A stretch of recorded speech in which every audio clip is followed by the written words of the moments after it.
नमस्कार, स्वागत है आप सभी का न्यूज इंडिया एक्सप्रेस में और मैं हूं आपके साथ हिमांशु उपाध्याय। मार्च के महीने में ही तापमान सामान्य से ज्यादा बढ़ जाने के कारण गेहूं की फसल में पड़ने वाला दाना सिकुड़ गया, जिसके कारण गेहूं के वजन में प्रति 5 से 6 कुंटल तक की कमी आई है, जिसका सीधा नुकसान किसानों को उठाना पड़ रहा है। गेहूं की बिजाई के समय किसानों के सामने रासायनिक खादों की भारी किल्लत सामने आई थी। किसानों ने बिना खाद के ही अपने खेतों में गेहूं की बिजाई की थी। पहले किसान पर तापमान की मार पड़ी। दरअसल मार्च के महीने में ही शुरुआत में ही तापमान सामान्य से ऊपर पहुंच गया, जबकि आमतौर पर मार्च के महीने में तापमान सामान्य ही रहता है। गेहूं की फसल के प्रकार के लिए मार्च महीने में सामान्य तापमान रहना बेहद जरूरी होता है, ताकि गेहूं की फसल के बालों में अंदर जो दूधिया दाना होता है वो धीरे धीरे सामान्य तापमान से अच्छा पकता जाए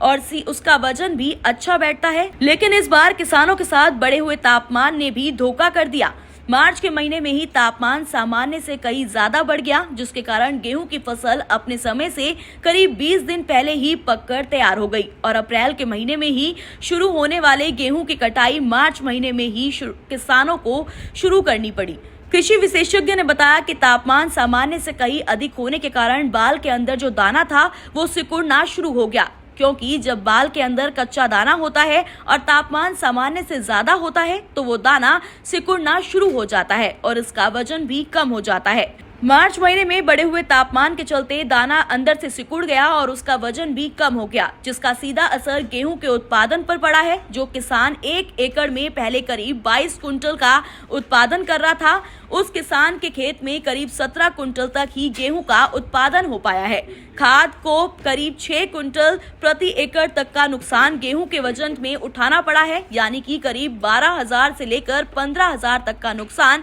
किसानों को बढ़े हुए तापमान के चलते उठाना पड़ा। उन्होंने बताया कि वर्ष 2010 में भी इसी तरह से गर्मी पड़ी थी और मार्च के महीने में ही तापमान बढ़ जाने के कारण गेहूं की फसल पककर तैयार हो गई थी और गेहूं के वजन में भारी गिरावट दर्ज हुई थी। कृषि विशेषज्ञ ने बताया कि रासायनिक खाद की कमी के चलते किसानों की गेहूं की बिजाई भी देरी से हो पाई। जिन इलाकों में समय से फसल की बिजाई हो चुकी थी, उन इलाकों में बढ़े हुए तापमान पर ज्यादा फर्क देखने को नहीं मिलता। अगर हरियाणा में भी समय पर फसल की बिजाई हो जाती तो शायद बढ़े हुए तापमान का इतना असर देखने को नहीं मिलता।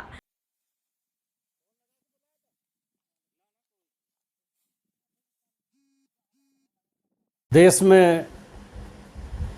खाद्यान्न उत्पादन में पंजाब के बाद हरियाणा का लगभग दूसरा स्थान रहा है और गेहूं के उत्पादन में प्रदेश ने कई बार कृषि कर्मण पुरस्कार भी जीते हैं। लेकिन इस बार मौसम की मार ने गेहूं के उत्पादन को काफ़ी हद तक प्रभावित किया है,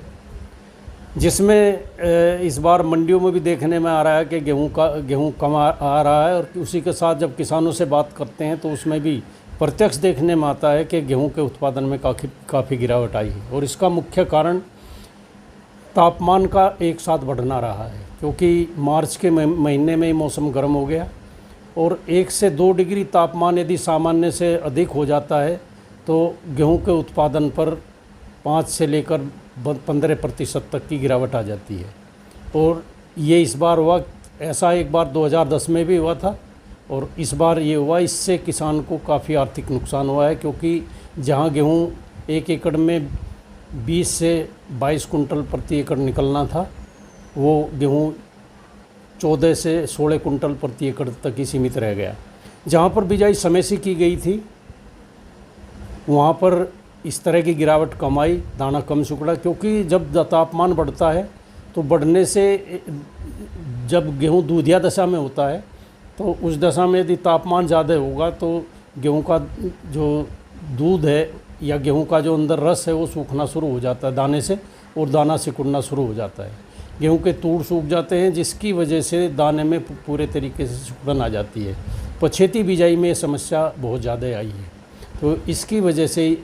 गेहूं के उत्पादन में कह सकते हैं कि इस बार 20% के लगभग कमी आई है और जिसका सीधा नुकसान गेहूं की किसान की आर्थिक स्थिति पर पड़ा है, क्योंकि उसे प्रति एकड़ लगभग 10 से 12,000 15,000 तक का भी नुकसान 1 एकड़ में हुआ है। तो इसके पीछे कारण ये भी हो रहा है कि गेहूं की बिजाई यदि किसान समय से करता है तो उत्पादन में तापमान ज़्यादा बढ़ने से गिरावट नहीं आती, लेकिन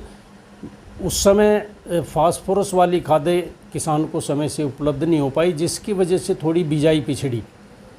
तो उसकी वजह से भी देर से बिजाई होना भी इसका एकमात्र कारण रहा कि गेहूं के अंदर गिरावट आई, क्योंकि यदि तापमान बढ़ता है बाद में तो उससे समय से बिजाई की गई फसल के ऊपर ज़्यादा प्रभाव उसका नहीं पड़ता है। तो डॉक्टर साहब, तापमान के बढ़ जाने से कितने समय पहले ही फसल पककर तैयार हो गई, कितना वक्त फसल को लेना था जो वो नहीं ले पाई? हाँ, ये कह सकते हैं कि ज़्यादातर जो पूरे तरीके से कटाई शुरू होती थी वो 10 अप्रैल के बाद शुरू होती थी,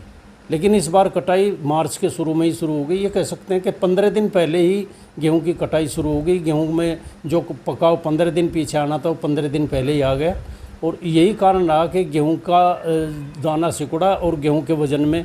दाने के वजन में कमी आई, जिससे उत्पादन सीधा प्रभावित हुआ। मैं एक छोटा सा किसान हूँ, 3 एकड़ की जिम्मेदारी करता हूँ, तो उसमें हर बार से अब की बार कम फसल का उत्पादन हुआ है, क्योंकि अब की बार गर्मी जो है वो समय से पहले आ गई थी। हर बार जो कटाई का सीज़न होता है वो अप्रैल माह में होता है, लेकिन अब की बार तो मार्च में ही गेहूँ पककर तैयार हो गया, जिससे लगभग 20 दिन पहले पकने के कारण उसका जो दाना है वह छोटा हो गया, और जो औसतन पैदावार 50 से 55 मन की होती थी वो 35 से 38 मन पे आ गई।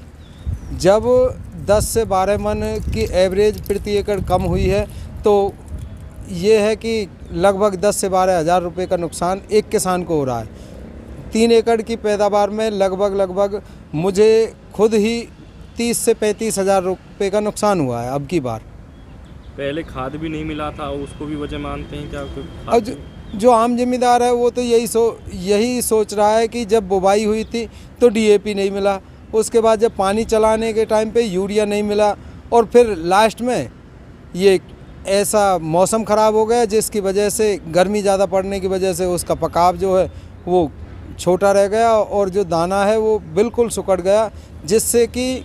बहुत ज़्यादा नुकसान हुआ है। अब हम तो यही मानते हैं कि पहले खाद की कमी के कुछ तो खाद की कमी है इसमें, और कुछ मौसम के जो तापमान ज़्यादा बढ़ जाने के कारण वो समय से पहले पक गया, तो उसके कारण ये नुकसान हर किसान को उठाना पड़ रहा है। तो इस तरह की तमाम अपडेट जानने के लिए जुड़े रहिए न्यूज़ इंडिया एक्सप्रेस के साथ। धन्यवाद।